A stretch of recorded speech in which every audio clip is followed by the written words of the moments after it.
देखिए इसका mode of action कुछ कुछ अमाइनोग्लाइकोसाइड के मोड ऑफ एक्शन जैसा है। टेट्रासाइक्लिन क्या करता है, आपका जो बैक्टीरिया है उसके अंदर जो 30S राइबोसोमल सब यूनिट है, ठीक है, इसके साथ बाइंड हो जाता है।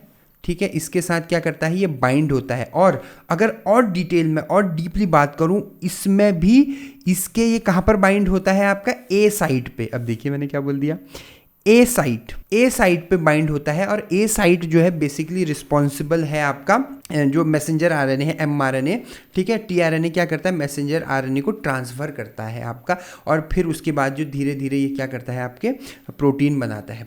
लेकिन अब जब टेट्रासाइक्लिन आता है वो ए साइट पे बाइंड हो जाता है। अब जैसे ही टेट्रासाइक्लिन यहाँ पर आके इसके ऊपर जो है बैठ गया, ठीक है, अब ये क्या बना पाएगा, नहीं बना पाएगा। क्यों? क्योंकि अब ये डिफेक्ट हो चुका है, डिफेक्टिव हो चुका है ए साइट इसका, ठीक है। और जिससे क्या होगा, आपका ए साइट चूंकि डिफेक्टिव हो गया है तो जितने भी जो प्रोटीन बनेंगे वो सब क्या बनेंगे, डिफेक्टिव प्रोटीन बनेंगे, जिससे सेल की ग्रोथ कम हो जाएगी बैक्टीरियल सेल की, और धीरे धीरे जो है वो आपका रिप्रोडक्शन तो कर ही नहीं पाएगा। तो इससे हमें एक बात जाहिर होती है कि जितने भी टेट्रासाइक्लिन होते हैं वो क्या होते हैं, आपका बैक्टीरियोस्टेटिक होते हैं। अब देखिए मैंने क्या बोल दिया, बैक्टीरियोस्टेटिक, न कि bacteriocidal. See the difference between two bacteriostatic and bacteriocidal. Bacteriocidal क्या होते हैं, आपके ये जो बैक्टीरिया है उसको एकदम किल करने के लिए, ख़त्म करने के लिए, बिल्कुल जान से मारने के लिए यूज़ किए जाते हैं।